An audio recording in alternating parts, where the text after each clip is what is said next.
महाराष्ट्र विधिमंडळाच्या नागपूर सेशनमध्ये सगळ्यात जास्त चर्चेला गेलेला विषय म्हणजे स्टेट चीफ इलेक्शन कमिशनर यांची रिमूव्हल प्रोसेस। वास्तविक पाहता विधिमंडळाला कुठलाही अधिकार नाहीये स्टेट चीफ इलेक्शन कमिशनर यांच्या रिमूव्हलचा।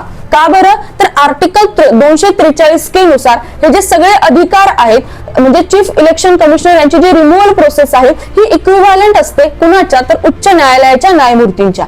आणि ही सगळी प्रोसेस कुठे पार पडते? तर संसदेमध्ये पार पडते।